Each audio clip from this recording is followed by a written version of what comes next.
तो स्टूडेंट्स कैसे हो आप सब। आज मैं आप लोगों को एक्सप्लेन करूंगी डबल एंट्री सिस्टम के एडवांटेजेस और डिसएडवांटेजेस, जो कि चैप्टर नंबर 7 का लास्ट पार्ट था और रह गया था। साथ ही साथ इलस्ट्रेशन नंबर 1 भी थोड़ी एक्सप्लेन करूंगी आपको फटाफट से। ठीक है, प्रैक्टिस ही है बेसिकली वो जो हमने रूल्स किए थे। तो एक बार इंट्रोड्यूस कर दूं that this channel commerce guide A to Z is a step by step guide for commerce students and right now I am taking +1 accountancy. तो सिंपली अगर आप लोग घर पे हो, सेल्फ स्टडी कर रहे हो, आपके लिए वीडियोस हेल्पफुल रहेंगी। आप वीडियोस को चला सकते हो, अपनी बुक्स को सामने खोल कर रख सकते हो, और कुछ भी इम्पॉर्टेंट आपको लगता है मैं बता दिया करूँगी कि क्या इम्पॉर्टेंट है, आप उसकी मार्किंग कर सकते हो। ठीक है, जो बुक मैं फ़ॉलो कर रही हूँ वो है DK गोयल और 2018 एडिशन है। अगर आपके पास किसी और एडिशन की बुक है तो भी वरी मत करिए, क्योंकि थियोरी प्रैक्टिकल सब मैच होगा, सिलेबस चेंज नहीं हुआ है। और अगर आपके पास कोई और बुक है जैसे कि TS गरेवाल, तो भी वरी मत करो, क्योंकि थियोरी के लिए आप इस चैनल को रेफ़र कर सकते हो और प्रैक्टिकल की एक्सप्लेनेशन के लिए भी कर सकते हो, और प्रैक्टिस आप अपनी बुक से करते रहना। ठीक है, अगर आपको इन बिटवीन कोई भी डाउट होगा तो आप कमेंट सेक्शन में मुझसे पूछ सकते हो, मैं आपको वहाँ पे डेफिनेटली रिवर्ट करूँगी। तो चलिए अब शुरू करते हैं। तो लास्ट क्लास में, मतलब लास्ट जो वीडियो थी जिसमें मैंने ये सिस्टम डबल एंट्री सिस्टम को शुरू किया था, ठीक है, उसमें हमने ये समझा था कि हर एक ट्रांजैक्शन जो है अकाउंटिंग की, उसके दो एस्पेक्ट्स होते हैं। एक पॉजिटिव है और दूसरा उसका उल्टा नेगेटिव है। मतलब अगर हम एक ट्रांजैक्शन को रिकॉर्ड करेंगे तो उसके दो एस्पेक्ट होंगे।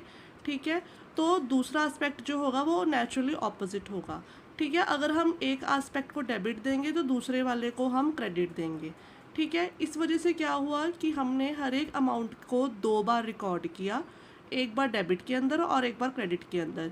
इस वजह से डेबिट और क्रेडिट का टोटल हमेशा सेम आया, और यही डबल एंट्री बुक कीपिंग ने हमें अभी तक समझाया। ठीक है, और हमने ये भी समझा था कि इसमें कुछ रूल्स फॉलो करने होते हैं, जो कि 3 अकाउंट्स के अंडर होते हैं। पहला अकाउंट था पर्सनल अकाउंट। पर्सनल अकाउंट के अंदर आ जाते हैं इंडिविजुअल्स, ठीक है, फर्म्स, कंपनीज। ठीक है, तो हमने बेसिकली उनके नेम्स को रिकॉर्ड करना होता है यहाँ पे। तो अगर तो किसी के नाम से हमें पैसा आ रहा है तो हमने कर देना उसको, उसके नाम को डेबिट। पैसा दे रहे हैं तो उसके अकाउंट को हम कर देंगे क्रेडिट। सो सिंपली था इसका rule, debit the receiver, credit the giver. ठीक है, नेक्स्ट रूल था नेक्स्ट हमारा अकाउंट था रियल अकाउंट, और रियल अकाउंट के अंदर सारे एसेट्स आ जाते हैं, बोथ टेंजिबल और इनटेंजिबल। मैंने आपको उस दिन टेंजिबल एसेट्स बता दिए थे।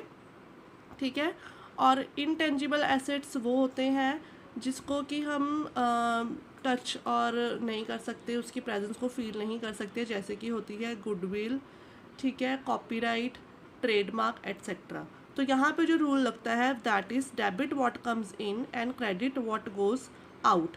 ठीक है, तो सिंपली अगर हम कोई एसेट को लेकर आ रहे हैं तो हम उसको डेबिट कर देंगे, और अगर कोई एसेट हमारी कंपनी से जा रहा है उसको हम कर देंगे क्रेडिट।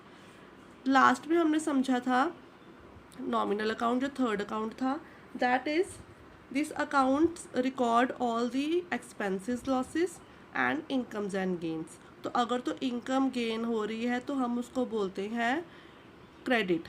ठीक है, और अगर एक्सपेंसेस और लॉसेस हो रहे हैं उसको हमने करना है डेबिट। तो रूल था debit all expenses and losses and credit all incomes and gains.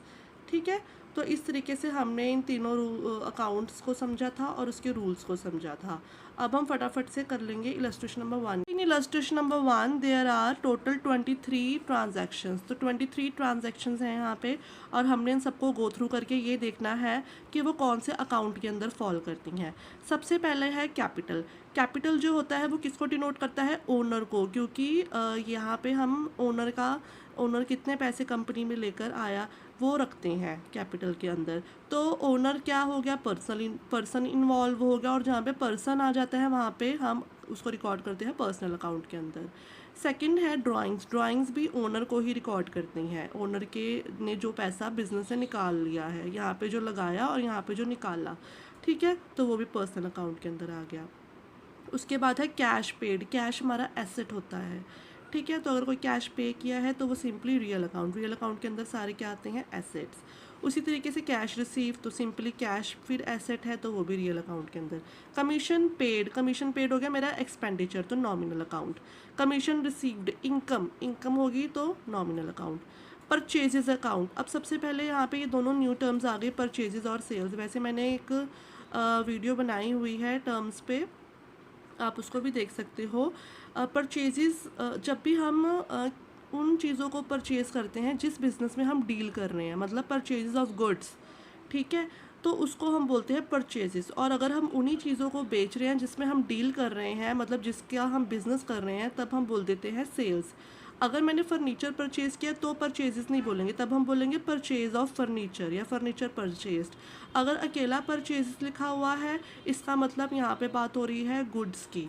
और अगर अकेला सेल्स लिखा हुआ है तो भी इसका मतलब बात हो रही है गुड्स की। और ये दोनों हमारे होते हैं नॉमिनल अकाउंट्स के अंदर फॉलो, क्योंकि ये सारे होते हैं एक्सपेंडिचर्स, ठीक है। हमने खर्चा करके कुछ गुड्स को परचेज़ किया है, अब हम उसको फिनिश फॉर्म में कन्वर्ट करेंगे, फिर बेचेंगे, ठीक है, फिर वो बनेगा सेल्स, ठीक है। तो ये एसेट्स नहीं होते, ठीक है। अगर क्लोजिंग स्टॉक दिया हुआ तो वो एसेट होगा। तो सिंपली परचेजेस अकाउंट आ गया तो ये नॉमिनल में आएगा, सेल्स भी नॉमिनल में आएगा, ठीक है। उसके बाद है फर्नीचर होता है एसेट, तो रियल अकाउंट। कैश अकाउंट होता है एसेट, तो रियल अकाउंट। बैंक अकाउंट जो होता है, नो डाउट कि कैश का ही सिनोनिम टाइप है, मतलब कैश की तरह ही होता है। एक पैसा मेरा घर पे पड़ा हुआ है कैश में और ये पड़ा हुआ बैंक में, लेकिन बैंक में किसी ने अकाउंट खोला होगा तो किसी के नाम पे सेविंग्स अकाउंट में पड़ा हुआ है, तो यहाँ पे ये माना जाएगा पर्सनल अकाउंट के अंदर। उसके बाद बैंक ओवरड्राफ्ट का मतलब होता है कि हमने बैंक से ज़्यादा पैसे निकलवा लिए, मतलब अगर मेरी लिमिट या फिर अगर मेरा मिनिमम बैलेंस था 3000 रखना था और मैंने ज़्यादा निकलवा लिया, नेगेटिव में चला गया, तो वो भी बेसिकली बैंक अकाउंट ही इन्वॉल्व हुआ यहाँ पे। तो बैंक अकाउंट जब आ जाता है तो वो पर्सनल अकाउंट के अंदर आया। फिर आ गया डेटर्स तो आपको पता ही है, डेटर्स मतलब वो लोग जिससे हमें पैसा लेना है, तो वो तो लोग हैं, तो पर्सनल अकाउंट। ऐसे ही क्रेडिटर्स जिनको हमने पैसा देना है। ट्रैवलिंग एक्सपेंसेस तो सिंपल कोई भी एक्सपेंसेस टाइप है तो वो nominal account. Insurance account, insurance जो है दैट इज़ ऑल्सो एक्सपेंस, ठीक है। कंपनी की इंश्योरेंस प्रीमियम हम बार बार पे कर रहे हैं, ठीक है, तो वो insurance account is also expense.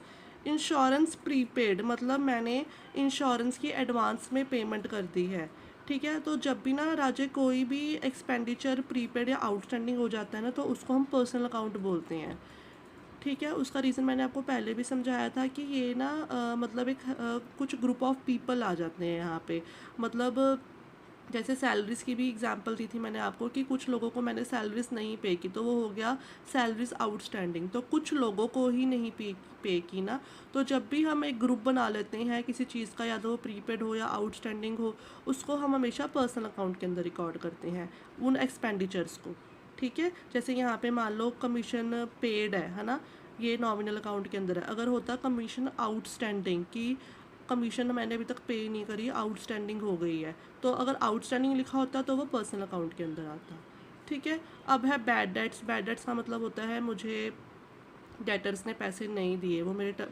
Dates थे वो बैड हो गए, ठीक है, तो वो हमेशा हो जाएगा नॉमिनल अकाउंट, क्योंकि मेरा लॉस हो गया। ऐसे ही बैड डेट्स रिकवर, मतलब कि जिनको मैंने रिटर्न ऑफ कर दिया था, अब मेरे को वो पैसे आ गए, तो एक तरीके से मेरी इनकम हो गई है। वो पता लगा आए डेटर्स से हैं, लेकिन डेटर्स के बाद मैंने उसको बैड डेट्स डिक्लेयर कर दिया था, ठीक है। और बैड डेट्स होता है नुकसान, और जिसको मैंने बैड डेट्स नुकसान ही डिक्लेयर कर दिया अपनी बुक्स में, और अब मुझे वहाँ से पैसे आ गए, तो इसका मतलब अब वो क्या बन गया मेरे लिए फ़ायदा। और फ़ायदा सब कहाँ आते हैं, नॉमिनल अकाउंट में, ठीक है। तो अब हम फटाफट से समझेंगे एडवांटेजेस, और उससे पहले मैं आपको बता दूँ ये जो स्टेजेस और parts of double entry system है, ठीक है, ये हम ये भी इट्स लाइक जो मैंने आप लोगों को प्रोसेस करवाया था अकाउंटिंग का, ये बिल्कुल वैसा ही है जो कि मैं आपको भी बताती हूँ। वो हमने कहाँ किया था, ये वाला चैप्टर नंबर 4 में जो पहला हमने किया था ना, process of accounting, this one, ठीक है। तो ये हम इसकी अगर आपको ये समझ में आ गया तो आपको ये भी समझ में आ जाएगा। तो अब हम फटाफट से समझ लेते हैं डबल एंट्री सिस्टम के एडवांटेजेस क्या है, फ़ायदे क्या है, इम्पॉर्टेंस क्या है, ठीक है, सिग्निफिकेंस क्या है। सबसे पहले है साइंटिफिक सिस्टम मतलब हमने हर एक ट्रांजैक्शन को एक साइंटिफिक अप्रोच दी है, और हम हर चीज़ को रूल्स के मुताबिक ही रिकॉर्ड कर रहे हैं, तो वो ऑटोमेटिकली साइंटिफिक बन जाता है। ठीक है, उसके बाद है complete record of every transaction. हम हर एक ट्रांजैक्शन का complete record double entry system के अंदर दिया हुआ है, मतलब जो भी ट्रांजैक्शन बिजनेस में हुई, ठीक है, और अगर वो मनी में कन्वर्ट होके अगर हम उसको लिख सकते हैं, वो इन तीनों हेड के अंदर ही फॉल करेगी, या वो पर्सनल अकाउंट के अंदर आएगी, रियल के या नॉमिनल के। तो डबल एंट्री सिस्टम ने हर एक ट्रांजैक्शन को कम्प्लीटली रिकॉर्ड किया है। ठीक है, और अगर कभी ज़रूरत पड़े तो हम किसी भी ट्रांजैक्शन की डिटेल इजीली निकाल सकते हैं। वो इसलिए निकाल सकते हैं क्योंकि जब हम एंट्रीज पास करते हैं ना, उसके बाद लेजर्स बनते हैं। तो जैसे मान लो अभी हमने यहाँ पे इलस्ट्रेशन नंबर 1 में परचेजेस टर्म पढ़ी थी, है ना। तो परचेजेस टर्म मतलब अगर मैंने गुड्स परचेज़ किए, ठीक है, तो मैंने कितनी बार परचेज़ किए, वो सारा जो लेखा जोखा होता है ना, वो अल्टीमेटली चला जाता है लेजर्स के अंदर। तो हम लेजर में हर एक हेड को डिटेल में समझ सकते हैं कि पूरा साल वहाँ पे कितनी बार वो आया, कितनी बार वो गया, क्या उसका डेबिट में कितना आया, कितना उसका क्रेडिट में आया, हर चीज़ को। ठीक है, उसके बाद है preparation of trial balance. With the help of this double entry system हम बना सकते हैं ट्रायल बैलेंस। ठीक है, और ट्रायल बैलेंस में 2 साइड्स होती हैं, एक साइड आता है डेबिट का टोटल और एक साइड आता है क्रेडिट का टोटल, और वो हमेशा सेम होगा, जो कि मैं आपको बता चुकी हूँ इस वजह से, क्योंकि जो डबल एंट्री सिस्टम है वो दोनों एस्पेक्ट्स को रिकॉर्ड करती है। हर एक ट्रांजैक्शन के दोनों पहलुओं को वो रिकॉर्ड करती है, और एक पहलू को अगर वो डेबिट करेगी तो दूसरे पहलू को वो क्रेडिट करेगी। तो एक ही अमाउंट को हम 2 बार रिकॉर्ड कर रहे हैं डेबिट और क्रेडिट के अंदर, इस वजह से उसका टोटल जो है वो हमेशा सेम आएगा। इस वजह से क्या होता है, जब टोटल हमारा सेम आ जाता है ट्रायल बैलेंस का, तब हम ये समझ लेते हैं कि हमने अपनी बुक कीपिंग जो है डबल एंट्री सिस्टम के हिसाब से बिल्कुल ठीक की है, एक्यूरेट की है। ठीक है, तो basically arithmetical accuracy of accounts हम चेक कर सकते हैं। ठीक है, तो उसके बाद आ जाता है preparation of trading and profit and loss account. तो जब हमारा ट्रायल बैलेंस ठीक बन जाता है ना, उसके बाद हम बनाते हैं प्रॉफिट एंड लॉस अकाउंट। ठीक है, तो प्रॉफिट एंड लॉस अकाउंट भी तभी बन पाएगा अगर हमने बनाया होगा ट्रायल बैलेंस। तो ट्रायल बैलेंस की हेल्प के बाद हम नेक्स्ट स्टेप जो हमारा होता है वो होता है प्रॉफिट एंड लॉस अकाउंट को बनाना और ट्रेडिंग अकाउंट को बनाना। ट्रेडिंग अकाउंट से हमें पता चलता है ग्रॉस प्रॉफिट, और प्रॉफिट एंड लॉस अकाउंट से हमें पता चलता है नेट प्रॉफिट। ये क्या होता है, ये हम फाइनल अकाउंट्स में आगे जाके समझेंगे। उसके बाद आ जाता है knowledge of financial position of the business, जो कि हमें पता चलती है बैलेंस शीट से।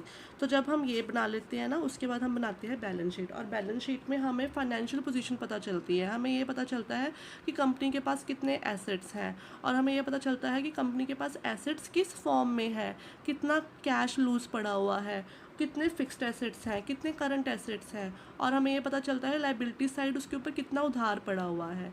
ठीक है, कितना उधार चढ़ा हुआ है उसके ऊपर।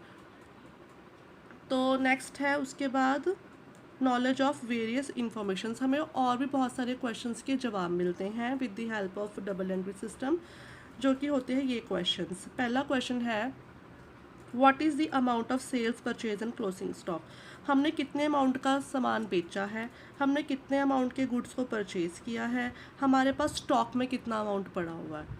ठीक है, उसके बाद what is the due, what amount is due to be received from customer और डेटर्स या सप्लायर्स। हमें अपने डेटर से कितना पैसा आना है, ठीक है, कितने के डेटर्स पड़े हुए हैं, ऐसे ही कितने के क्रेडिटर्स को हमने पैसे देने हैं।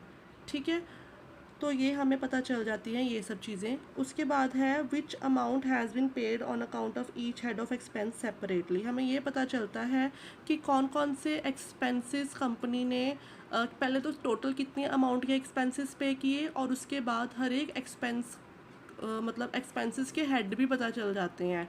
ठीक है, जैसे कमीशन पेड है, ठीक है, सैलरीज है, बैड डेट्स जो है वो तो खैर लॉस हो गया। तो हमें एक्सपेंसेस की डिटेल में नॉलेज पता चल जाती है यहाँ पे। उसी तरीके से फिफ्थ क्वेश्चन है how much amount has been earned on account of each head of income separately. पहले तो हमें ये पता लगेगा कि टोटल कितना पैसा मैंने कमाया है with the help of incomes. ठीक है, और दूसरा कौन कौन से हेड से इनकम जनरेट हुई, कि कौन कौन से हेड से प्रॉफिट आया, कितनी मुझे कमीशन रिसीव हुई। तो ऐसे क्वेश्चंस के हमें जवाब मिल जाते हैं। उसके बाद है लेसर पॉसिबिलिटी ऑफ फ्रॉड, क्योंकि डबल एंट्री सिस्टम जो है वो डिज़ाइन ही इस हिसाब से किया हुआ है कि अल्टीमेटली जो है ना हर चीज़ें एक दूसरे से जुड़ी हुई हैं। तो अगर एक जगह कोई मतलब फ्रॉड होता है तो वो कहीं ना कहीं डिटेक्ट हो जाता है। ठीक है, कोई मैनिपुलेशन हुई है, कोई गलतियाँ हुई हैं, वो सब हम इजीली डिटेक्ट कर सकते हैं, अकाउंटेंट कर पाता है उसको। आपको पता होगा कंपनीज के जो ऑडिट्स होते हैं, ठीक है, तो ऑडिटर जाते हैं, सीए जाते हैं, तो वो कर लेते हैं डिटेक्ट। ठीक है, उसके बाद है लीगल अप्रूवल। सबसे पहली बात तो ये जो डबल एंट्री सिस्टम है वो कंपनीज एक्ट के अंडर, जो कि है कंपनीज एक्ट 2013 के अंडर, ये बोला गया है कि हमें कंपनीज एक्ट हमने डबल एंट्री सिस्टम के रूल्स को ही फॉलो करके अकाउंटिंग करनी है। तो ये मैंडेटरी है, हर कंपनी को, हर बैंक्स को ये फॉलो करना ही होगा। ठीक है, तो इससे क्या हो जाता है, टैक्स अथॉरिटीज़ भी इस पे रिलाई करती हैं, मतलब जो जिन्होंने टैक्सेशन करना है वो भी इस पे रिलाई करती है, क्योंकि गवर्नमेंट ऑफ इंडिया ने बोला है, कंपनीज एक्ट ने बोला है that you have to follow this double entry bookkeeping system. और उसके बाद अगर हम किसी कंपनी की बैलेंस शीट या प्रॉफिट एंड लॉस अकाउंट, ये सारा एज ए डॉक्यूमेंट्री एविडेंस भी लग जाता है कोर्ट में, क्योंकि इसको हम रिलाई कर रहे हैं, इसको हम एज ए लीगल डॉक्यूमेंट भी लेकर चल रहे हैं। ठीक है, नेक्स्ट इज़ कंपैरेटिव स्टडी। अब कंपैरेटिव स्टडी यहाँ पे ये हो रही है कि अगर हमारे पास रिकॉर्ड्स मेंटेन होंगे, बने पड़े होंगे, तो हम क्या कर सकते हैं, हम कंपैरिजन कर सकते हैं आज के प्रॉफिट्स का पिछले साल के प्रॉफिट्स के साथ या पिछले 10 साल के प्रॉफिट्स के साथ। और हम ये कंपैरिजन कर सकते हैं कि एसेट्स जो थे वो आज इतने हैं तो पहले कितने थे। ठीक है, और उसके बाद एक्सपेंडिचर्स में अगर मान लीजिए इंक्रीज़ आया है तो हम ये देख सकते हैं, पहले तो हमें पता कैसे चलेगा इंक्रीज़ आया है, वो हमें तभी पता चल पाएगा ना जब पिछले साल में हमने अकाउंटिंग की होगी। ठीक है, तो वो तो अब हमने की होगी क्योंकि अब हमें मैंडेटरी है करना। तो with the help of double entry system हम एक्सपेंडिचर्स, इस साल के एक्सपेंडिचर्स को पिछले साल के एक्सपेंडिचर्स के साथ कंपेयर कर सकते हैं। हम ये जान सकते हैं कि अगर एक्सपेंडिचर्स इंक्रीज़ हुए हैं तो वो क्यों हुए हैं। कोई एक दो एक्सपेंडिचर्स ऐसे होंगे जिसकी वजह से सारे टोटल इंक्रीज़ हो गया है एक्सपेंडिचर का, तो वो मतलब अनरीज़नेबल तो नहीं है। ये सब चीज़ें हम देख सकते हैं और अपने एक्सपेंडिचर्स को रिड्यूस कर सकते हैं। उसके बाद है helps management in decision making. तो अगर हमारे रिकॉर्ड्स मेंटेन्ड होंगे अच्छे से, जो कि डबल एंट्री सिस्टम से ही हो रहे हैं, तो क्या होगा कि मैनेजर जो है वो कोई भी डिसीजन जो है वो क्विकली ले सकेगा अगर उसके पास रेडिली इंफॉर्मेशन अवेलेबल होगी, जो कि हमें प्रोवाइड कर रहा है डबल एंट्री सिस्टम। उसके बाद है suitable for all types of businessman. तो चाहे वो स्मॉल बिजनेस हो चाहे वो बड़ा बिजनेस हो, हर एक टाइप के बिजनेस के लिए जो है डबल एंट्री सिस्टम जो है वो सूटेबल है। उसके बाद आ जाता है disadvantages of double entry system. इसके नुकसान क्या है, पहला तो यही है, first is a number of books to be kept. हमें यहाँ पे बहुत सारी बुक्स मेंटेन करनी पड़ती हैं। ठीक है, तो ये एक नुकसान है। जर्नल एंट्रीज बनेंगी पहले, फिर उसके बाद सब लेजर्स बनेंगे, ट्रायल बैलेंस बनेंगे, बहुत सारी बुक्स बन जाती हैं। उसके बाद it is quite difficult to apply rules of debit and credit. तो डेबिट और क्रेडिट के रूल्स को अप्लाई करना, याद करना थोड़ा सा मुश्किल हो जाता है, और इसके लिए प्रॉपर एजुकेशन और ट्रेनिंग चाहिए। इसी वजह से कॉमर्स सब्जेक्ट है, इसी वजह से आपको अभी से अकाउंटिंग पढ़नी शुरू कर दी गई है, सो दैट आज के 2-4 साल के बाद आप बिल्कुल परफेक्ट हो जाओ। ठीक है, उसके बाद only the arithmetical accuracy of the accounts is checked by preparing a trial balance. ठीक है, हम अरिथमेटिकल एक्यूरेसी मतलब हम सिर्फ ये चेक कर सकते हैं ट्रायल बैलेंस बनाकर कि देखिए लेफ़्ट और राइट हैंड साइड का डेबिट और क्रेडिट का टोटल सेम आ गया, तो मोटा मोटा जो है वो हम ठीक कर रहे हैं अकाउंटेंसी। लेकिन फिर भी ना कुछ एरर्स होते हैं, 4 टाइप के एरर्स इन्होंने ब्रीफ में एक्सप्लेन किए हुए हैं। इसके ऊपर एक फुल फ्लैश चैप्टर है ट्रायल बैलेंस के एरर्स के ऊपर, वहाँ पे हमने हर एक एरर की टाइप को डिटेल में प्रैक्टिस करके करना है। तो यहाँ पे मैं आपको फटाफट से बता देती हूँ। वो कह रहे हैं ये इस तरीके के जो एरर्स होते हैं ना, वो ट्रायल बैलेंस में कभी भी डिटेक्ट नहीं हो पाते। जैसे कि है एरर्स ऑफ ओमिशन, मतलब अगर हम कोई एंट्री को रिकॉर्ड करना ही भूल गए, ठीक है, तो मान लीजिए अगर मैं फ़र्नीचर लेके आई 10,000 का और मैंने उसकी एंट्री नहीं पास की, तो ना 10,000 का डेबिट आया ना 10,000 का क्रेडिट गया। क्योंकि हमने उसको छोड़ दिया। तो उसकी वजह से क्या हुआ, टोटल तो मेरा ट्रायल बैलेंस का सेम ही आ जाएगा, मिसमैच होगा ही नहीं क्योंकि मैंने उसको कम्प्लीटली इग्नोर कर दिया। ऐसे ही है एरर्स ऑफ कमीशन। अगर मैंने रॉन्ग अमाउंट रिकॉर्ड कर ली, मान लीजिए कि 10,000 का फर्नीचर लेके आई लेकिन मैंने रिकॉर्डिंग कर दी 1,000 की, एक ज़ीरो डालना भूल गई, तो डेबिट और क्रेडिट का टोटल तो सेम ही आएगा क्योंकि मैंने दोनों जगह 1,000 से लिख लिया है, तो लास्ट में ट्रायल बैलेंस का टोटल सेम आ जाएगा। इसी तरीके से एरर्स ऑफ प्रिंसिपल, जैसे कि मान लीजिए मैंने मशीनरी परचेज़ की तो मुझे डेबिट देना था मशीनरी अकाउंट को, ठीक है, लेकिन मैंने डेबिट गलती से दे दिया परचेज़ अकाउंट को, जबकि परचेज़ में मशीनरी नहीं जाती, परचेज़ में जाता है स्टॉक, अगर मैंने कोई स्टॉक परचेज़ किया है। ऐसे ही फोर्थ वाला है लास्ट, जो कि है कंपनसेटिंग एरर। ये भी एक तरीके का एरर है, जो भी आपको बाद में जब आप सारा कर लोगे तब मैं आपको समझा दूंगी कि ये क्या होता है कॉम्पनसेटिंग एरर्स भी, जब हम ट्रायल बैलेंस तक पहुंच जाएंगे। इसमें बेसिकली ये था कि एक एरर का जो इफ़ेक्ट है, मतलब 2 एरर हो गए एक जैसे के और उन्होंने एक दूसरे को कैंसिल कर दिया, ऐसा कुछ। तो इसी के साथ ही हमारे डिसएडवांटेजेस भी ख़त्म हो जाते हैं। तो थोड़े बहुत डिसएडवांटेजेस ज़रूर हैं डबल एंट्री सिस्टम के, लेकिन आपने खुद ही देखा कि इसके एडवांटेजेस कितने हैं। इसी वजह से इसको बहुत पॉपुलरली फॉलो किया गया, जैसे कि मैंने आपको बताया भी था इसके एवोल्यूशन में, और अब तक वो चलता जा रहा है। तो इसके एडवांटेजेस इंपॉर्टेंट है, आपको आने चाहिए। सो इसी के साथ ही इस वीडियो को अब मैं यहीं ख़त्म करती हूँ। अब साथ ही साथ मैं जल्दी से वीडियो लेके आऊँगी चैप्टर नंबर 9 की, जिसमें मैं आपको जर्नल एंट्रीज बताऊँगी, और जो अकाउंटिंग इक्वेशन हमारा थोड़ा रह गया है वो मैं साइड बाय साइड वीडियोस बना के कवर करती रहूँगी। इससे क्या होगा, हमारा सिलेबस भी नहीं रुकेगा, और जो चैप्टर्स का कुछ पार्ट रह गया है वो एक्स्ट्रा वीडियोज़ में मैं आपको समझा दिया करूँगी। So thank you so much students, thank you for listening to me, share your feedback.